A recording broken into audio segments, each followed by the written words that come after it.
দেখো কেমন ঈমান এনেছে নবীর সাহাবারা, সে যুগের সাহাবারা। দেখো কেমন ঈমান এনেছে নবীর সাহাবারা, সে যুগের সাহাবারা। হযরত বেলাল এনেছে ঈমান কত কষ্ট করে, মরুভূমির গরম বালুতে তাজা রক্ত ঝরে। হযরত বেলাল এনেছে ঈমান কত কষ্ট করে, মরুভূমির গরম বালুতে তাজা রক্ত ঝরে। তবুও বেলাল ছাড়েনি কালেমা, পড়ে লা ইলাহা ইল্লাল্লাহ। দেখো কেমন ঈমান এনেছে।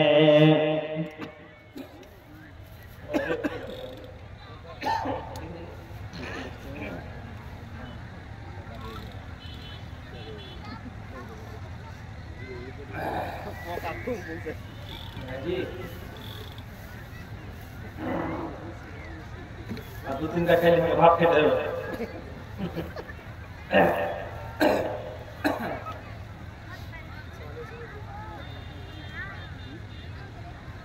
দেখো কেমন ঈমান এনেছে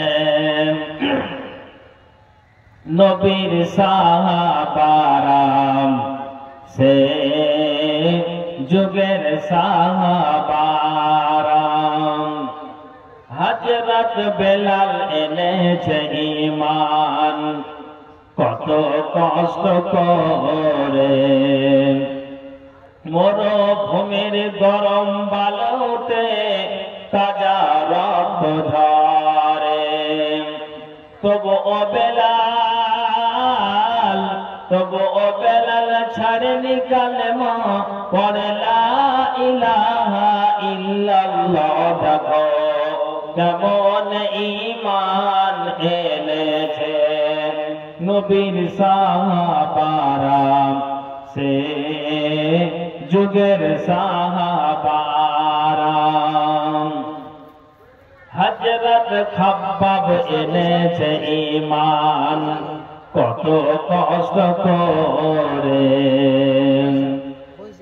কাফেরেরা পাথর দিয়ে বুকে আঘাত করে। হযরত খাব্বাব এনেছে ঈমান কত কষ্ট করে, কাফেরেরা পাথর দিয়ে বুকে আঘাত করে। পিছন দিকে তাকালে পরে দেখা যায় বুকের সিনা।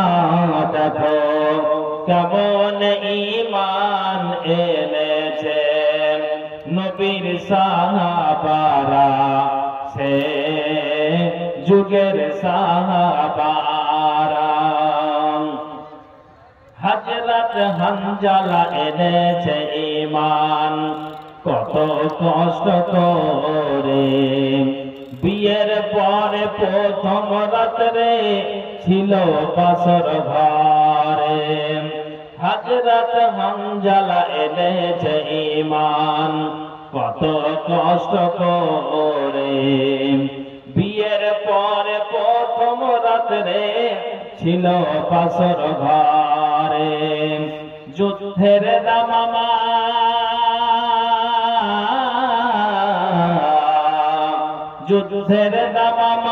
উঠল বেজে হলো না গোসল পারা।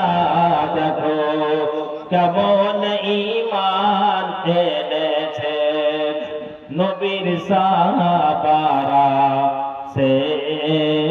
যুগের সাহাবারা হযরত আলী নবীর জামাতা থাকেন কুফা শহরে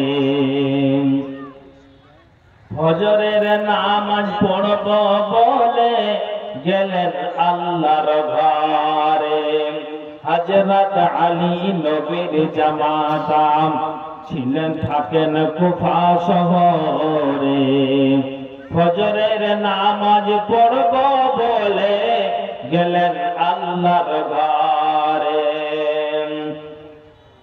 কাফেররা পিছন দিকে থেকে কাফেররা মারল তারে ছোরা দেখো কেমন ঈমান এনেছে নবীর সাহাবারা সে যুগের সাহাবারা সে নবীর সাহাবারা সে যুগের সাহাবারা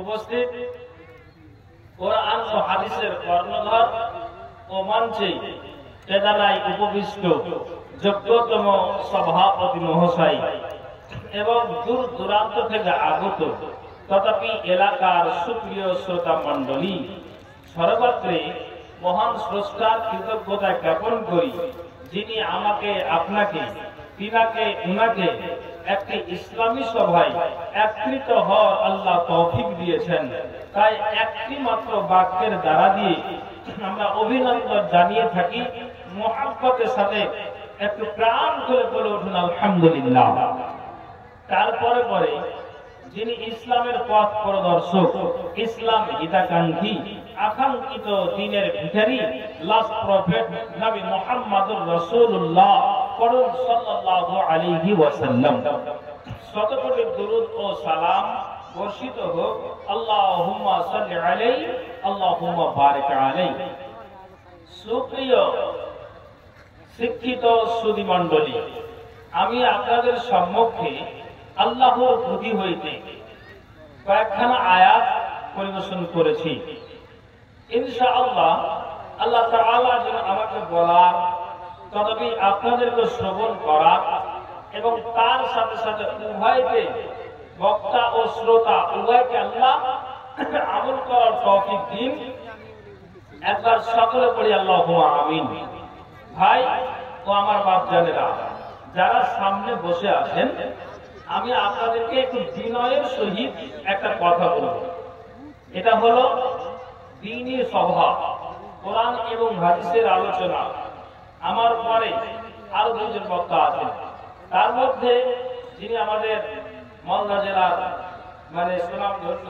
সুপরিচিত জনপ্রিয় তো আমরা সকলেই জানি আমি না বললে আপনারা অলরেডি বুঝে গেছেন তো আচ্ছা বলুন তো আপনারা আলেম ওলামাদেরকে ডেকেছেন আর আপনারা এইভাবে থাকবেন দেখেন বাজারে মানে একটা পা আপনি উঠিয়ে আর একটা কোথায় রাখবেন আপনি জায়গা পাচ্ছেন না ঠিক বলছি না ভুল বলছি বলুন ওইদিকে দেখছি এইদিকে দেখছি শুধু বাজারেই ভিড় তো যাকে যা করছে করতে দিন কিন্তু আমি আপনাদেরকে বলবো যে কটা মানুষ আপনারা এই সামনে বসে আছেন তো এটা তো আল্লাহর রাস্তায় দুটি কথা শুনবেন না ইনশাআল্লাহ শুনবেন আমি আপনাদেরকে বিনয়ের সহিত বলছি একটু আপনারা সভাটাকে একটু গচ্ছিত করে দেন এটা আমি অনুরোধ করছি ভাই যারা ওই দিকে আছেন একটু চলাচল দেখে ভালো লাগবে লোকের সংখ্যা কম কাজে আমি বলছি যখন এক জায়গাতে গচ্ছিত হয়ে বসবেন এটা দেখতে ভালো লাগবে আর আল্লাহ কোরআন বলছেন যখন তোমরা কোনো মজলিসে বসবে তাফাসসাহু ফিল মাজালিস তখন তোমরা সেটাকে কি করবে সত্য ইসলাম রাখবে না ফাঁকা জায়গা রাখবে না তোমরা জমে জমে সেটে বসবে অতএব ভাই যারা পিছনে আছেন মনে হয় আমি বুঝাতে পারিনি নাকি মাইকের আওয়াজ যায়নি আমি বিনয়ের সহিত বলছি যে যারা আপনারা আছেন ওদের একটু আল্লাহর রাস্তে আপনারা একটু আল্লাহর রাস্তে আপনারা চলে আসুন ভাই ওখানে যারা চলে আসুন একটু আসুন আসুন আল্লাহর রাস্তে মেহরবানি করে মাশাআল্লাহ।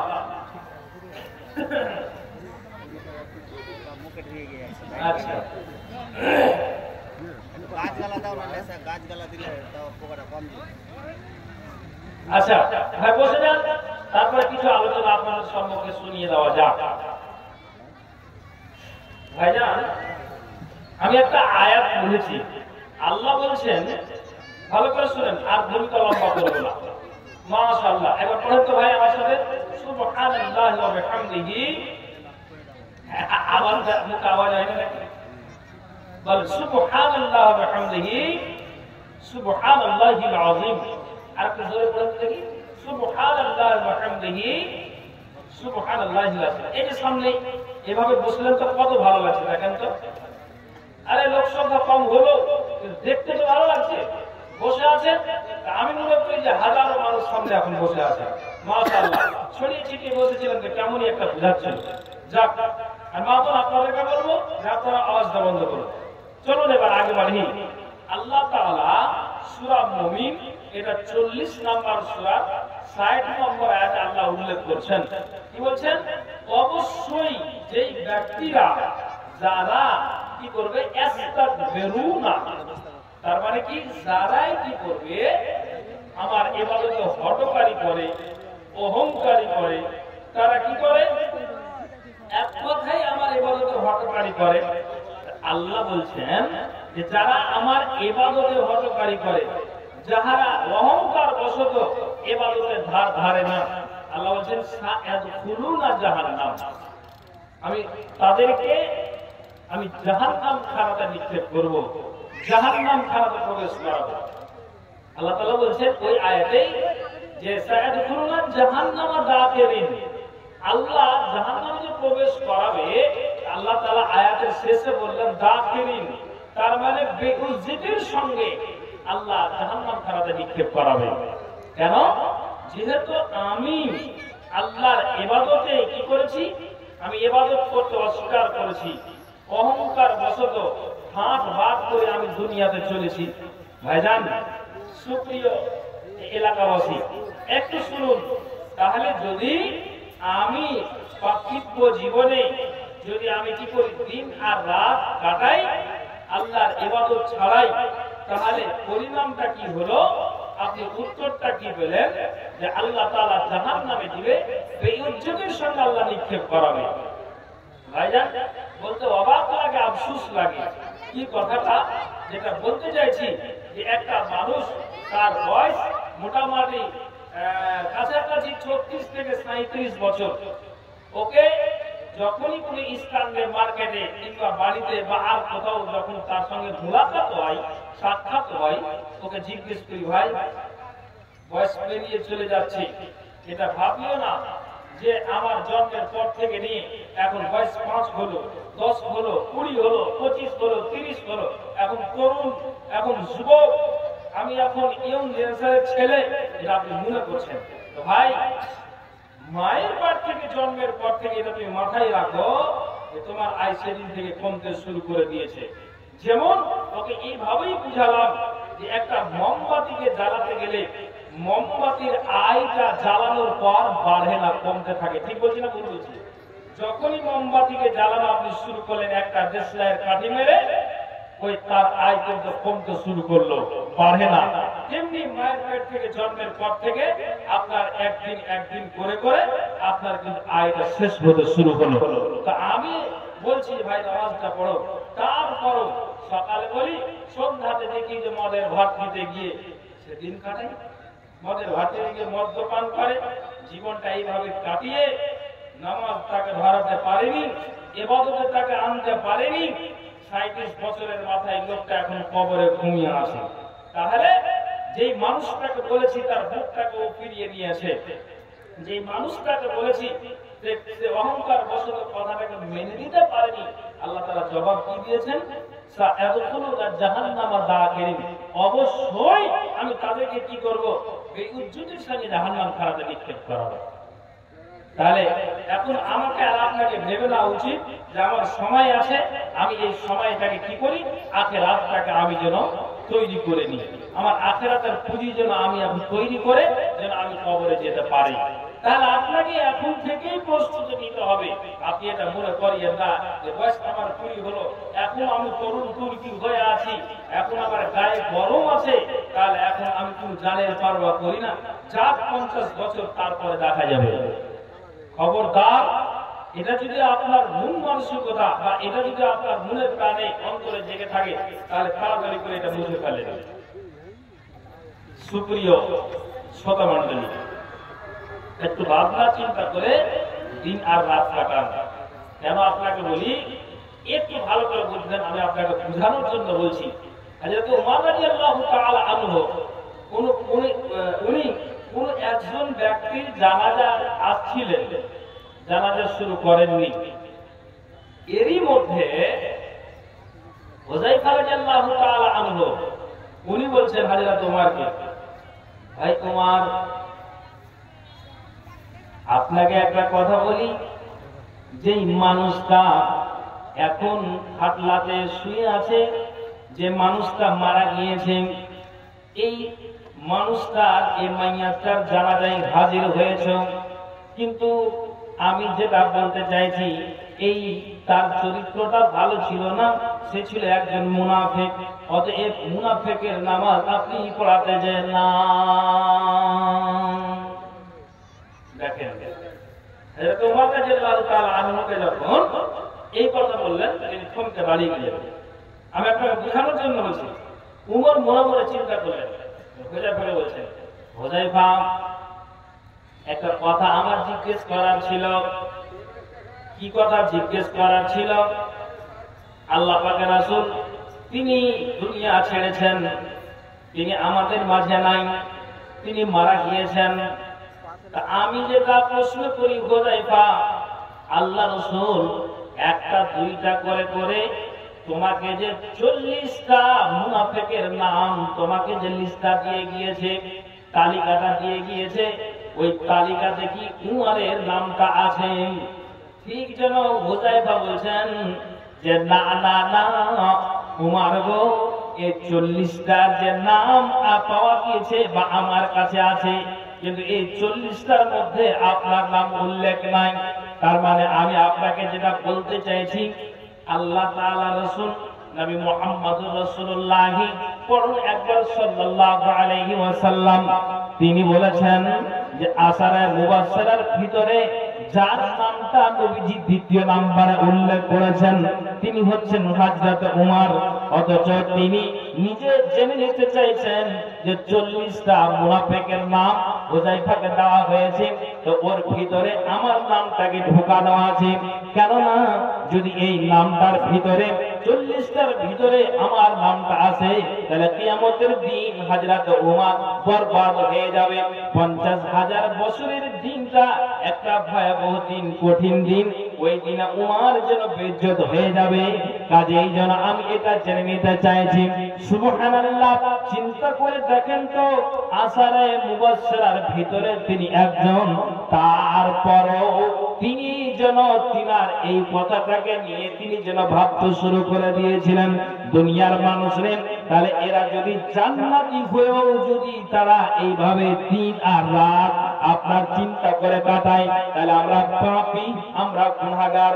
আপনাকে যদি বলা যায় এখনো সময় আছে, নামাজটাকে ধরে নাও, আপনাকে বলা যায় এখনো সময় আছে, রমজান মাসের সিয়ামটাকে পালন করো, যখন রমজান মাস হাজির হয়ে যায় আপনার যেন মুখটা বলা মাত্র যেন আপনি ফিরিয়ে নেন। আল্লাহ তাআলা এটাই বলতে চাইলেন, যারা এই রকমের আচরণ করবে, জালসা জুলুসে শোনার পরে মুখটাকে ফিরিয়ে নিল, জুমার খুতবা ইমামের মুখ থেকে শোনার পরে মুখটাকে ফিরিয়ে নিল, আল্লাহ তাআলা বলছেন যারা এইভাবে শোনার পরে এড়িয়ে যায়, আল্লাহ তাআলা জানালেন সায়াদখুলুনা জাহান্নামা দাখিরিন, ওই ব্যক্তিদেরকে বেইজ্জতির সঙ্গে জাহান্নাম খানাতে নিক্ষেপ করা হবে। জি, এখন আপনি বুঝতে পারেন না, টেরটা আপনি কখন পাবেন? মরে যাওয়ার পর। সময় আছে, কিন্তু আমি এটাকে কিছু মনেই করি না। আপনি কিভাবে টের পাবেন, এটা আমি হাদিস আপনাকে শোনাচ্ছি। কি হাদিস, ভালো করে শুনবেন। নবীজি বলছেন, আন আব্দুল্লাহ ইবনে উমর قال قال رسول الله صلى الله عليه وسلم إن أحدكم إذا مات عرض عليه مقعده بالغداة والعشي إن كان من أهل الجنة فمن أهل الجنة وإن كان من أهل النار فمن أهل النار। হযরত উমর থেকে বর্ণিত, তিনি বলেন রাসূল সাল্লাল্লাহু আলাইহি ওয়াসাল্লাম তিনি যেন ইরশাদ করেছেন, কি বলেছেন, যখন তোমাদের মধ্যে কোনো মানুষ মারা যায় তখন তাকে যেন তার যেন স্থায়ী স্থানটি সকাল সন্ধ্যা তার সামনে পেশ করা হয়। সকালে একবার, সন্ধ্যায় একবার ওই মানুষটাকে দেখানো হয়। তার মানে যারা কবরে ঘুমিয়ে আছে, যারা কবরে চলে গিয়েছে, ওই কবরবাসীদেরকে যেন সকাল আর সন্ধ্যাতে তার স্থানটাকে আপনার জন্য সকালে একবার, সন্ধ্যাতে একবার যেন দেখানো হয়। নবীজি বলছেন, ইন কানা মিন আহলিল জান্নাতে ফামিন আহলিল জান্নাতে, যদি ওই মাইয়াতটা যে কবরে ঘুমিয়ে আছে, শুয়ে আছে, যদি জান্নাতি হয়, তার মানে বুঝে নিতে হবে যে যখন ওই মাইয়াটা একটা দুইটা করে করে কবরে তিনটি প্রশ্নের উত্তর যখন তার সঠিক হয়ে যাবে, জেনে নিতে হবে যে কবরে নববধূর মতো কিয়ামত পর্যন্ত সে ঘুমিয়ে থাকবে। নবীজি বলছেন, যদি সে ব্যক্তিটা মাইয়াতটা জান্নাতি হয়, তাহলে সকালে আল্লাহর ফেরেশতা তাকে জান্নাত তার সামনে পেশ করে, আবার সন্ধ্যাতে তার সামনে জান্নাতটা পেশ করে, আর বলেন, এরে আল্লাহর বান্দা, এরে মুমিন বান্দা, আল্লাহর খাঁটি বান্দা, কবরে ঘুমিয়ে আছো, এই যে দেখো তোমার স্থান, কিয়ামতের দিনে আল্লাহ তাআলা তোমার এই স্থানটাতে আল্লাহ তাআলা পাঠিয়ে দিবেন। কেননা তুমি যা করেছো, তুমি আল্লাহর ইবাদত হবে করে করনি, রাতে উঠে তুমি তাহাজ্জুদের নামাজ আদায় করেছো, 5 ওয়াক্ত নামাজ যখনই মুয়াজ্জিন মসজিদে আযান দিয়েছেন, সঙ্গে সঙ্গে তুমি তোমার বিছানাটাকে ছেড়ে দিয়ে, লেহাবটাকে ছেড়ে দিয়ে, ঠান্ডার মৌসুমে তুমি সেটাকে জানের পরোয়া করনি, সুন্দর করে ঠান্ডার সময় আপনার ঠান্ডা পানি দিয়ে উযু বানিয়ে তুমি আল্লাহর ঘরে গিয়েছো। এই যে আল্লাহকে যে তুমি সময় দিয়েছো, তোমার ইবাদতে আল্লাহ খুশি হয়েছেন, কাজেই তুমি যাও, এটা তোমার সুখময় স্থানখানা, এখানে তোমাকে আল্লাহ তাআলা কিয়ামতের দিন এই স্থানে আল্লাহ তোমাকে জায়গা দিবেন। নবীজি বলেছেন, যখন ওই মাইয়াতকে অর্থাৎ ওই জান্নাতি ব্যক্তি কবরবাসীকে জান্নাতটা দেখানো হয় সকালে আর সন্ধ্যায়, তখন হাদিসে এসেছে আপনার যেন ওই মাইয়াতের যেন অন্তরটা খুশিতে আটখানা হয়ে যায়। কেন? সুবহানাল্লাহ, একটা আরামে আছি, আর ঠিক সকালে আর সন্ধ্যাতে আমার সামনে যে পেশ করা হচ্ছে, আমাকে এই সুখময় স্থানখানাতে দেওয়া হবে, তখন যেন তাদের হৃদয়টা আরো খুশিতে আটখানা হয়ে যায় যে আমি আরামদায়ক জায়গাটা আমি যেন নিশ্চিত কিয়ামতের দিন আমি পাচ্ছি, যেটা ভয়াবহ কঠিন দিন, সেই দিনটাতে। আবার কিন্তু নবীজি বলছেন, ওয়া ইন কানা মিন আহলিন নারে ফামিন আহলিন নারে, যদি ব্যক্তিটা জাহান্নামী হয়, তাহলে ওই পাপিষ্টি ব্যক্তিটাকে সকালে একবার, সন্ধ্যায় একবার তার সামনে জাহান্নামটাকে পেশ করা হয়, দেখানো হয়, এরে পাপিষ্টি আল্লাহর বান্দা, এই দেখো, এই যে তোমার সামনে আগুনটাকে যেন দেখানো হচ্ছে, জাহান্নামের আগুন, ওই আগুনে তোমাকে আল্লাহ তাআলা ভরে দিবেন। নবীজি বলছেন, যখন ওই কবরবাসী পাপিষ্টি বান্দাকে যখন সকালে একবার জাহান্নামখানা দেখানো হবে, সন্ধ্যাতে যখন দেখানো হবে বা দেখানো হয়, তখন নবীজি বলছেন, যা তারা ছিল তার চাইতে দ্বিগুণ তারা আতঙ্কিত হয়ে যাবে। কেন হয়ে যাবে?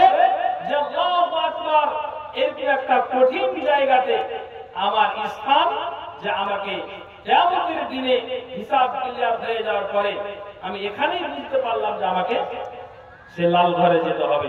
তাহলে মরে যাওয়ার পর মানুষ টের পাবে যে হ্যাঁ, যে আমার স্থায়ীটা, আমার স্থানটা কোনখানে হবে।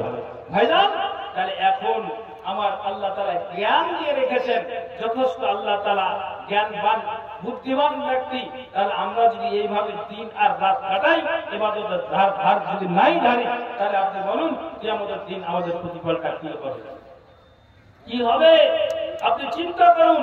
এই জন্য আমি পূর্বের শুরুতে হযরত উমর রাদিয়াল্লাহু তাআলা আনহুর কথাটা বললাম যে আশারে মুবাশশারের ভিতরে তিনি একজন। তারপরে একটা কথাকে সন্ধানমূলে জানার জন্য তেনার কানটা ব্যাকুল, যে বলা হুযায়ফা যে আমার কি লিস্টে নামটা আছে, যদিও জান্নাতি ব্যক্তি।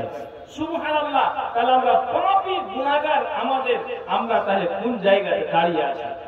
কখন আমাদের জ্ঞানটা আসবে? হায় আল্লাহ, তাহলে মাথায় উঠান যেন আমরা আল্লাহর ইবাদত থেকে যেন আমরা এড়িয়ে না যাই। জি, মসজিদে আজম হামাফি আল্লাহর ঘরে যান, 10 মিনিট অন্তত আল্লাহকে সময় দিন।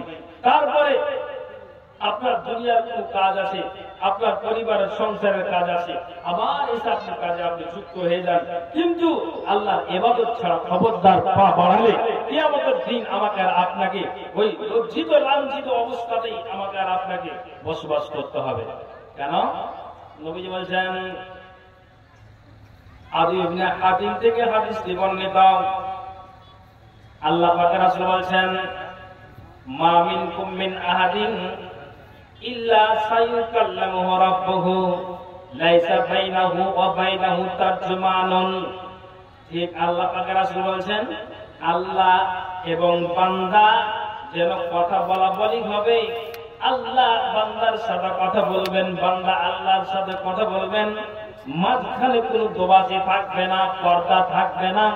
যেমন এইটা সুন্দর করে আপনি প্যান্ডেলটাকে মধ্যখানে একটা চাদর দিয়ে, কাপড় দিয়ে আপনি যেইভাবে হোক না কেন ঘেরাও করে দিয়েছেন, আড়াল করে দিয়েছেন, মায়েদের চেহারাটা দেখতে পাওয়া যায় না। আমরাও কেমন মায়েরা দেখতে পাই না, মধ্যখানে একটা পর্দা পড়ে আছে।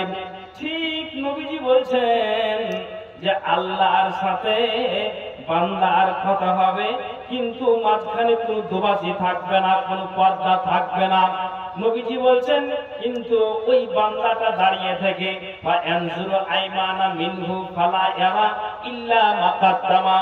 যখন সে ওই ব্যক্তিটা, যে ব্যক্তি আল্লাহর সাথে কথা বলছেন, যখন সে আপনার ওই ডান দিকে তাকাবে, ডান দিকে তাকাতে গেলে পূর্বে কি আমল আপনার করে এসেছে, কি আমল করে এসেছে আল্লাহর খাতাতে জমা আছে। আপনার ওই আমলগুলো যখন ওই দিকে ডান দিকে তাকাবে, তখন তার পূর্বের আমল সমস্ত কিন্তু সে আপনার জন্য দেখতে পাবে। হায় আল্লাহ, আমি 25 বছরের মাথায় আমি দেখুন গ্রামে একটা মানুষকে বিনা অপরাধে হত্যা করেছি, মার্ডার করেছি। হায় আল্লাহ, 30 বছরের মাথায় একটা নারীকে আমি ধর্ষণ করেছি, তার ইজ্জত আমি লুটেছি। সুবহানাল্লাহ, এতিমের মালকে ভক্ষণ করেছি। আল্লাহ, তুমি আমার গায়ে, তুমি আমার রক্ত দিয়েছিলে, জানের পারওয়া করেনি, নিজের ভাইয়ের জমিটাকে আমি আলদা দিয়ে খেয়েছি। নবীজি বলছেন, ওই ব্যক্তিটা যখন ডান দিকে তাকাবে, তখন যেন তার পূর্বে পাঠানো আমলগুলো সব দেখতে পাবে। আবার আল্লাহ পাক রাসূল বলছেন, ফায়ানজুরু আসহামা বিনহু ফালা ইয়ারা ইল্লা মা কাদ্দামা। আবার যখন বাম দিকে তাকাবে, তখন পূর্বে পাঠানো আমলগুলো সব কিন্তু দেখতে পাবে। আপনি যা করেছেন, ভালো করেছেন, মন্দ করেছেন, সমস্ত কিছু ডান দিকে তাকাবেন, পূর্বে পাঠানো আমল ছাড়া আর আপনি কিছুই দেখতে পাবেন না। বাম দিকে তাকালে পূর্বে পাঠানো আমল ছাড়া আর কিছু আপনি দেখতে পাবেন না। নবীজি আমার বলছেন,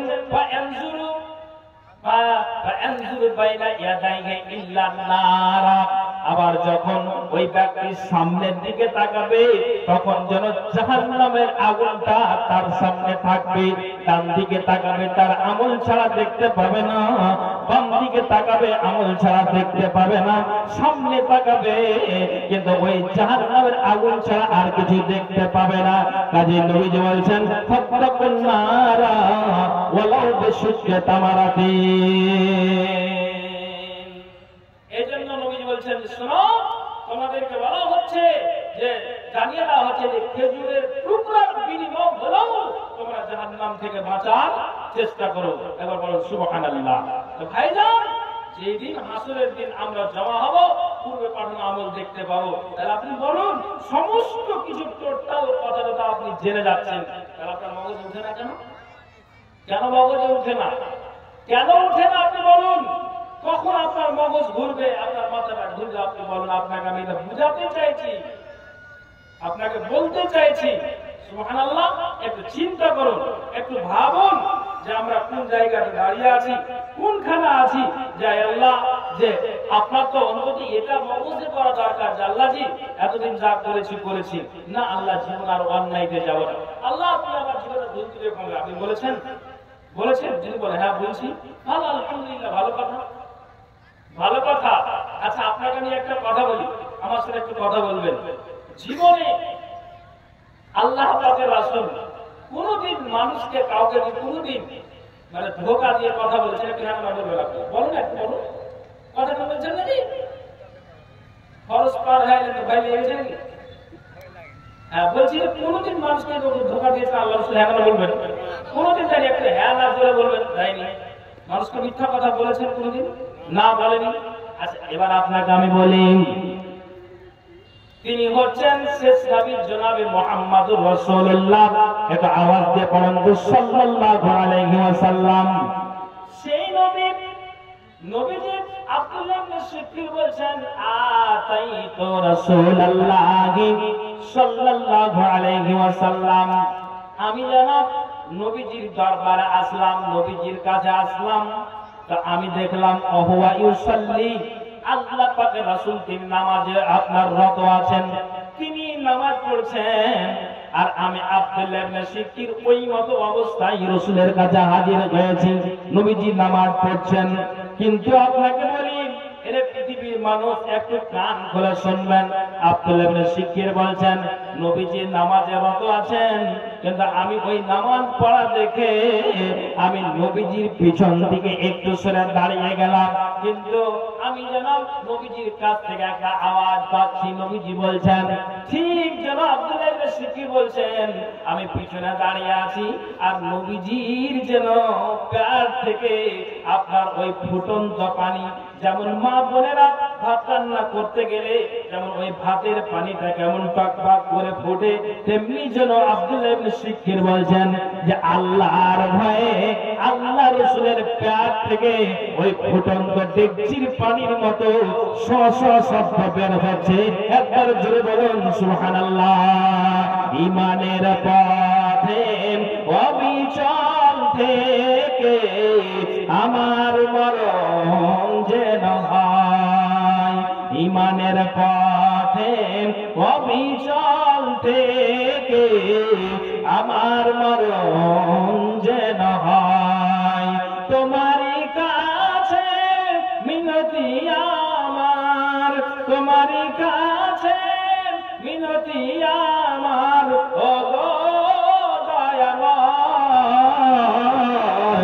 ঈমানের পথে অবিচল থেকে আমার মরণ যেন হয়, ঈমানের পথে অবিচল থেকে আমার মরণ যেন হয়। জি ভাইজান, একটু ভাবুন, সময় সব দুনিয়া ছেড়ে চলে যেতে হবে, আপনি ভাবুন। আপনাকে বলছি, রাসূলের আল্লাহর ভয়ে তার জন্য ফুটন্ত পানির মতো তার পেট থেকে আওয়াজ আসছে। কিসের ভয়? এটা আল্লাহর ভয়। সুবহানাল্লাহ। ভয় কিসের? জাহান্নামের ভয়, আখিরাতের ভয়। 50,000 বছরের দিন একটা হবে, কঠিন দিন। সেই দিনের জন্য নবীজির পেট থেকে ভয়। আল্লাহু আকবার। একটু চিন্তা করে দেখেছেন, সেই নবীর আমরা উম্মত, আমরা কিভাবে দিন আর রাতটাকে আমরা কাটাচ্ছি? আল্লাহ রাসূল অপশন দিয়েছেন। কি অপশন দিয়েছেন? আপনাকে বলি, কোন মানুষ যদি, কোন পরিবারের কোন যদি আপনার কেউ মারা যায়, বাপ মারা গেল, বাবা বাইরে আছে, টাওয়ার থেকে পড়ে দুনিয়া থেকে বিদায় হয়েছেন, ঠিক বাড়িতে মা কান্না করতে শুরু করে দিয়েছে। স্বামী চলে গেল, বাবা আপনার মারা গেল, নিজের ছেলে সন্তান কান্না শুরু করে দিয়েছে। নাতনি কাঁদে, পোতারা কাঁদে, সবাই কাঁদে, দাদু চলে গেল, নানা চলে গেল, এইভাবে কান্না করে।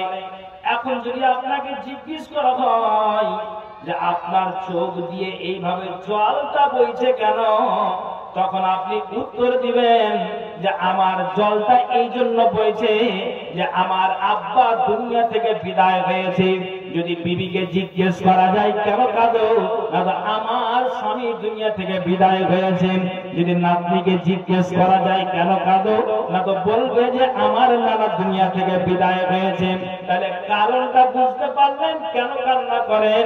না তো আমার আব্বা, আমার দাদু, আমার নানা দুনিয়া থেকে বিদায় হয়েছে।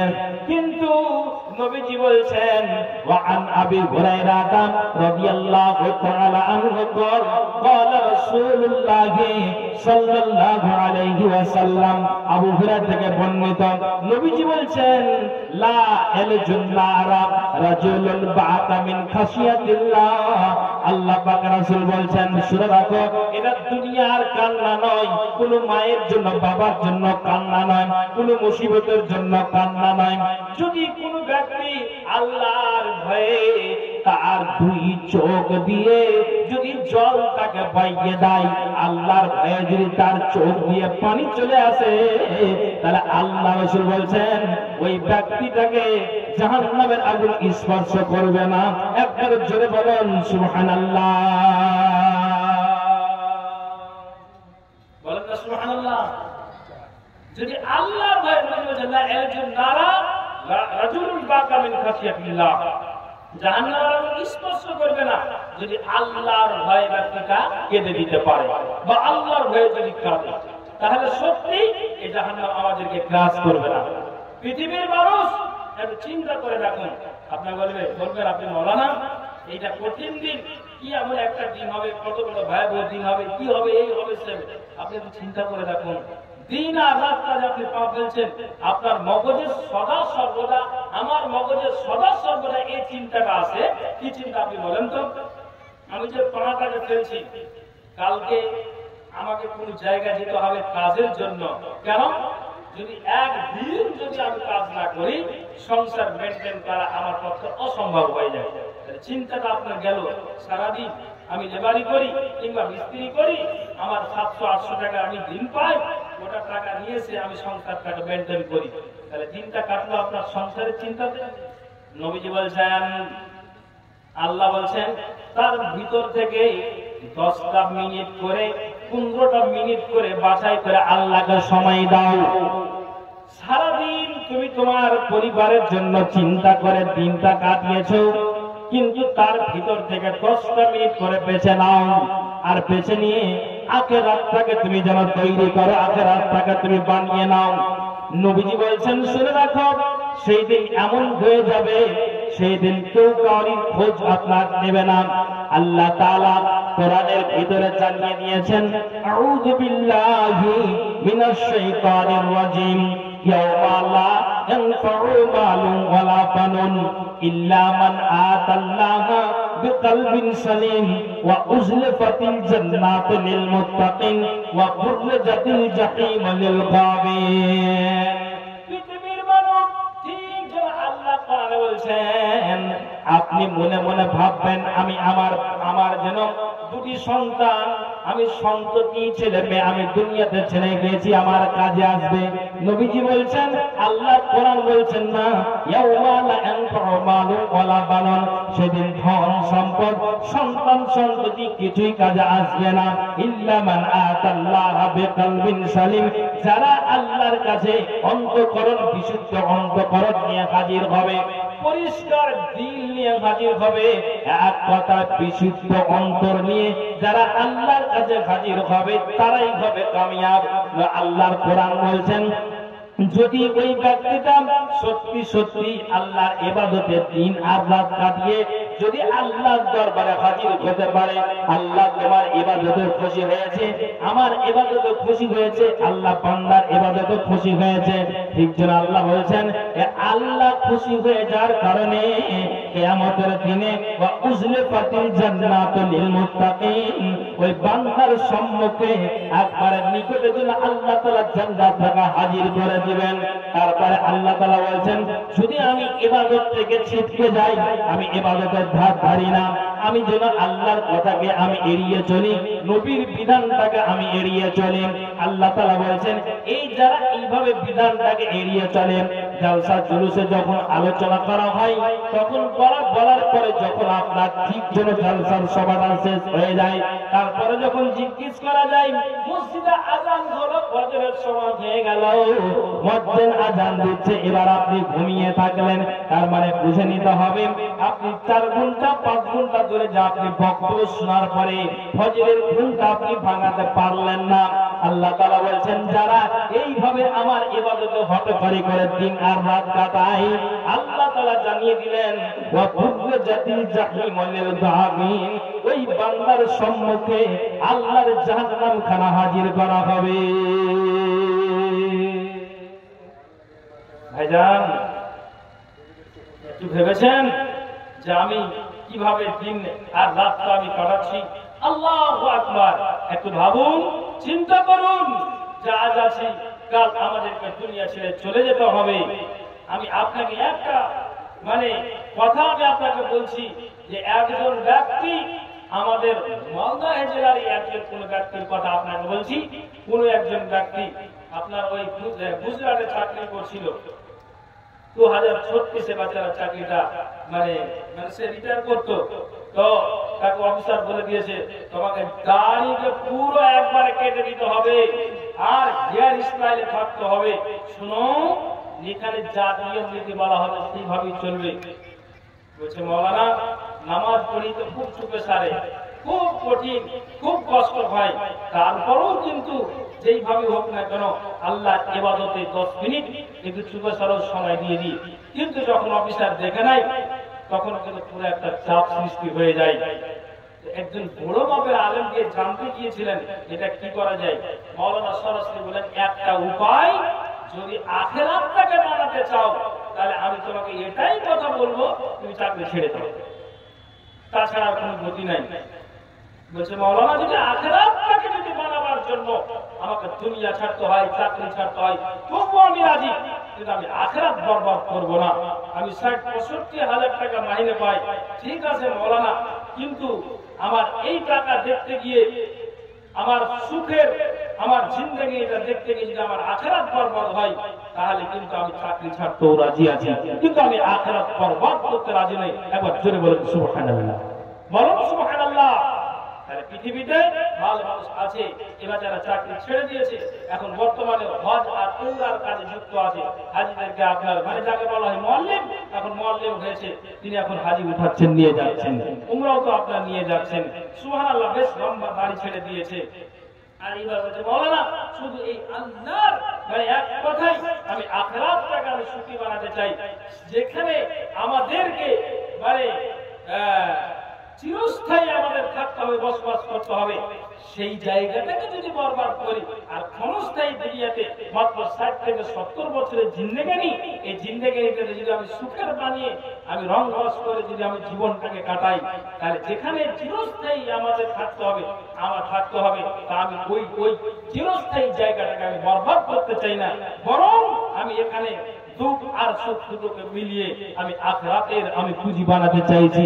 চাকরি ছেড়ে দিয়েছি, এখন পেনশনটা পাচ্ছি, সরকার এটা আমাকে দিচ্ছে, কিন্তু আমি সুখভাবে আলহামদুলিল্লাহ আমি 5 ওয়াক্ত নামাজ আদায় করতে পারছি, সময় মতো আমি মসজিদে গিয়ে আযান দিতে পারি, আর আমি জিকির আজকার তাসবিহ তাহলে আমার কোনো রকম বাধা নেই। আলহামদুলিল্লাহ, আল্লাহ আমাকে এখন খুব ভালো রেখেছে।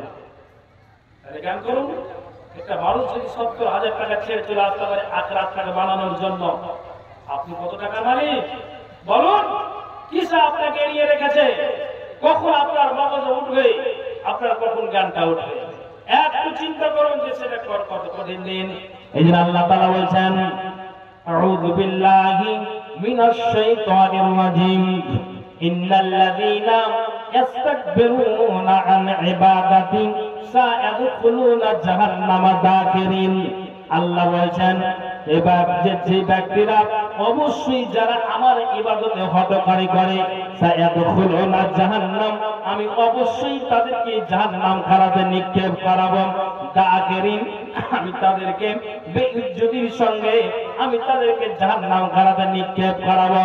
শুনুন তো, মনে ভাবছে যে এটা কি একটা সামান্য করা হচ্ছে, কিন্তু দিনটা কত কঠিন হবে আর জাহান্নামটা কত কঠিন হবে। এর বন্ধু আমার, আল্লাহ রাব্বুল আলামিনের নবী হাদিসের ভিতরে উল্লেখ করেছেন যে যদি তোমার ভিতরে দুইটা বৈশিষ্ট্য থাকে, তাহলে দুইটা যদি গুণ থাকে, তাহলে এই দুইটা গুণ আল্লাহর জান্নাতে নিয়ে যাবে। আল্লাহ রাসূল বলেছেন, নবীজিকে জিজ্ঞেস করা হলো, সুয়েলা আন আকসিমি মা ইদখিলুন নাসাল জান্নাতা ইয়া রাসূলুল্লাহ, আল্লাহ পাকের রাসূল আপনি বলেন তো সর্বাধিক পরিমাণে কোন বস্তু আল্লাহর জান্নাত খানাতে নিয়ে যাবে? নবীজি আমার বললেন, কালা তাকওয়াল্লাহি ওয়া হুসনুল খুলুকান। আল্লাহ পাকের রাসূল বললেন, যার ভিতরে আল্লাহর ভয়, এই তাকওয়া, পরহেজগারিতা, এই দিনদারিতা, এক কথায় মুমিন মুত্তাকি, এইভাবে আল্লাহর ডায়েরিতে মুমিন নামের পরিচয়টা দিতে পেরেছে। এক কথায় এই তাকওয়া সর্বাধিক পরিমাণে আল্লাহর জান্নাত খানাতে নিয়ে যাবে। তারপরে নবীজি বললেন, ওয়া হুসনুল খুলুক, এবং যার দুনিয়াতে পৃথিবীতে যার ব্যবহারটা ভালো, যার আখলাকটা ভালো। কোন যদি নারী বলে দেয় আমার স্বামীর ব্যবহার খুব সুন্দর, খুবই একবারে অতি উত্তম, স্বামী যদি বলে দেয় আমার স্ত্রীর ব্যবহার খুব ভালো, এটাই সত্য, এটাই বাস্তব যে স্বামী স্ত্রীর ব্যবহারটা যে ওপেন করে দিবে, ভালো আর মন্দ সেটাই কিন্তু সঠিক। কিন্তু আমি আপনাকে যেটা কথা বলতে চাইছি, নবীজি আমার বলছেন, যারা এই তাকওয়া আর এবং যার ব্যবহার, এই দুই বস্তু যার ভিতরে আছে, আল্লাহ পাক রাসূল বলছেন এই দুই বস্তু সর্বাধিক পরিমাণে আল্লাহর জান্নাত খানাতে নিয়ে যাবে। আবার নবীজিকে জিজ্ঞেস করা হলো, নবীজিকে আপনি বলেন তো ওয়াসিলা আন আকসিরি মা ইদখুলুন নাসাদ দারা ইয়া রাসূলুল্লাহ, আল্লাহ পাক রাসূল আপনি বলেন তো সর্বাধিক পরিমাণে কোন বস্তু আল্লাহর জাহান্নাম খানাতে নিয়ে যাবে? এরে দেখুন গ্রামের মানুষেরা, মা বোনেরা কান খুলে শুনবেন, নবীজি আমার বলছেন শুনে রাখো, কালাল ফামু, সর্বাধিক পরিমাণে যদি জাহান্নামে যায়, কিসের কারণে যাবে? অনেক নারীরা আবার পুরুষেরা কিন্তু মুখটাকে কন্ট্রোল রাখতে পারে না, নিজে মুখ দিয়ে আবর্জনা কথা বের করে, নোংরা কথা বের করে। তোমার ভাষাতে তোমার শাশুড়ি কষ্ট পায়, তোমার ভাষাতে তোমার আপনার প্রতিবেশী কষ্ট পায়, বাবারে তোমার ভাষাতে গ্রামবাসী যেন কষ্ট পায়, তোমার মুখ দিয়ে অতত্ব কথা বের হয়, নোংরা কথা বের হয়। নবীজি বলেছেন এই জিহ্বাকে কন্ট্রোল করো, এই মুখটাকে কন্ট্রোল করে চলো। এই মুখটাকে কন্ট্রোল না করে চলতে পারো, তাহলে এই মুখ সর্বাধিক পরিমাণে তোমাকে আল্লাহর জাহান্নাম খানাতে নিক্ষেপ করাবে। এক নাম্বার। দ্বিতীয় নাম্বারে নবীজি বলছেন ওয়াল ফারজ, নিজের সতীত্বটা, নিজের আব্রুটা, নিজের লজ্জা স্থানটাকে যারা হেফাজত না করতে পারবে, তাহলে কটা কথা হলো, কয়টা বস্তু জান্নাতে নিয়ে যাবে? তাকওয়া এবং ব্যবহার, এই দুই বস্তু আল্লাহর জান্নাতে নিয়ে যাবে। তাই যে মানুষটা পৃথিবীতে ভালো ব্যবহার দেখাবে, যেমন আপনাকে বলি, মরে যাওয়ার পর সারা পৃথিবীর মানুষ, গ্রামবাসী, এলাকাবাসী সবাই বলে একটা ভালো মানুষ ছিল কিন্তু দুনিয়া ছেড়ে চলে গেল। কিন্তু এটা যদি আপনার রেজাল্টটা ভালো হয়, তাহলে জেনে নিতে হবে এই ব্যবহারে আপনাকে জান্নাতে ঢুকিয়ে দিবে। কিন্তু নবীজি বলছেন জাহান্নামে ঢোকাবে এই দুটা বস্তু যদি তুমি কন্ট্রোল না রাখতে পারো, মুখ এবং লজ্জা স্থান। আল্লাহ পাক রাসূল বলছেন তোমার মুখ আর আব্রু যদি তুমি কন্ট্রোল না রাখতে পারো, তাহলে এই দুই বস্তু সর্বাধিক পরিমাণে আল্লাহর জাহান্নাম খানাতে নিয়ে যাবে। তাহলে অবশ্যই আমাদেরকে এই মুখ আর আব্রুকে কন্ট্রোল রাখতে হবে। জি, কন্ট্রোল না রাখতে পারলে শরীয়তের বিধানকে যদি আমরা নীতি না করি, এটাকে এড়িয়ে চলি, এটাই হলো অহংকার। আর হতে গেলে আমাদেরকে বেইজ্জতির সঙ্গে আল্লাহ জাহান্নাম খানাতে যেতে হবে, আল্লাহ জাহান্নাম খানাতে যেতে হবে।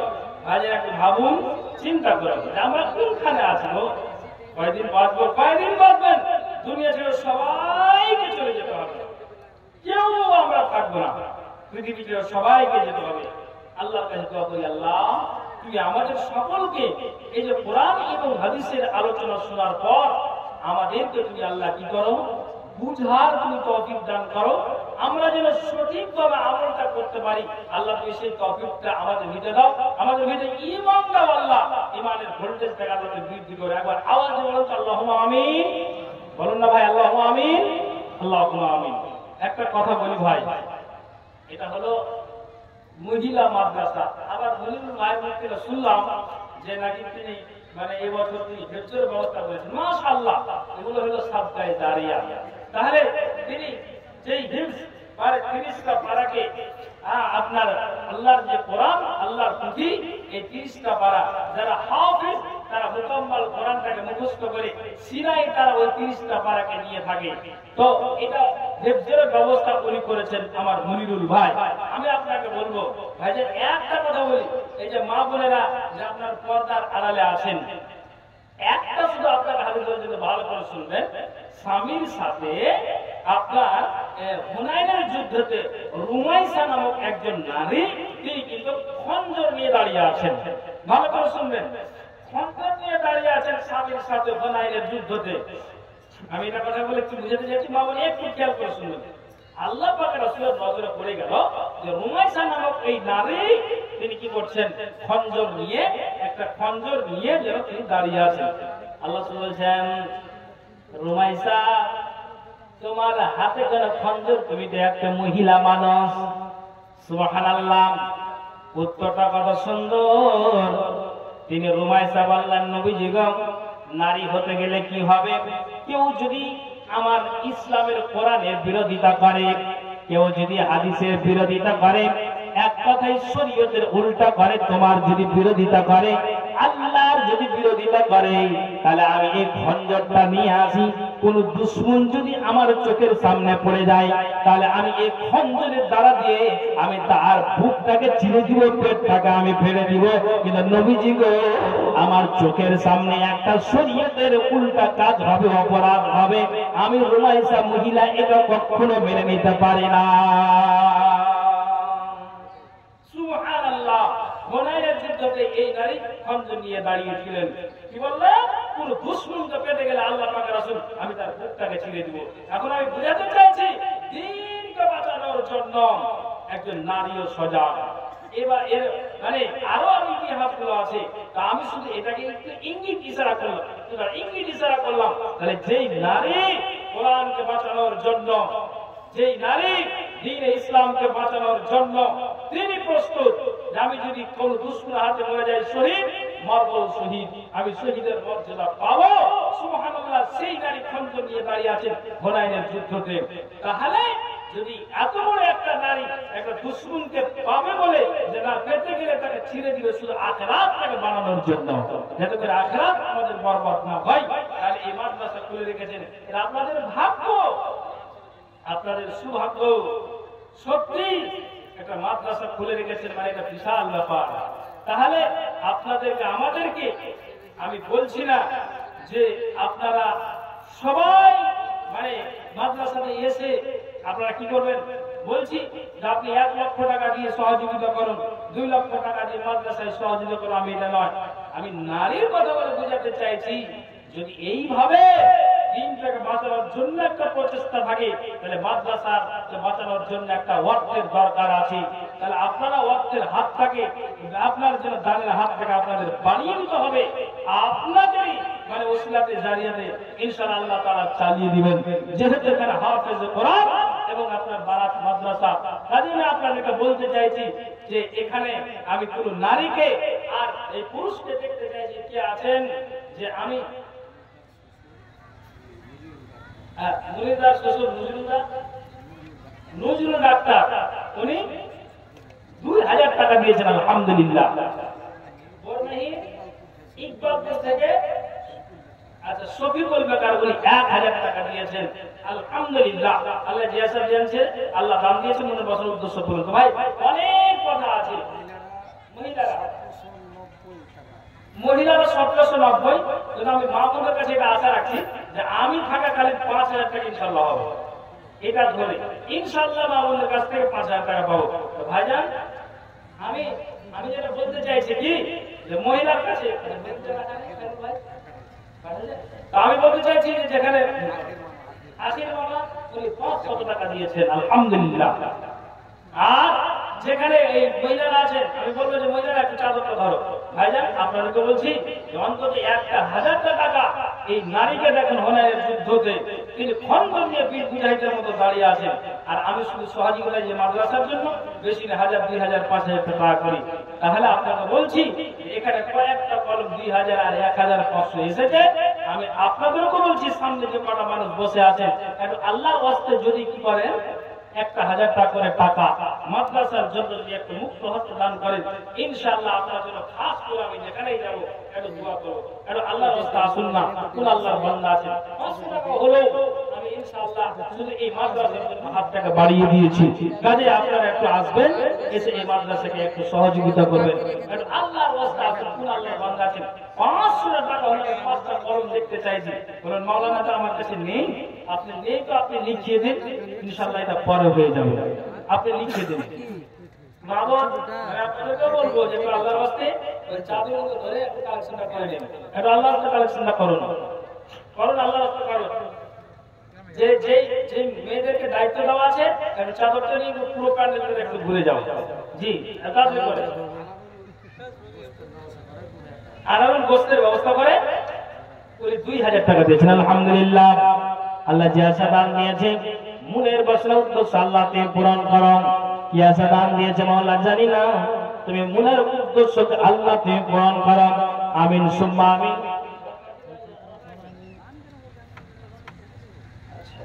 তো এবার আসুন আমার ভাইজান একটু সহযোগিতা করুন।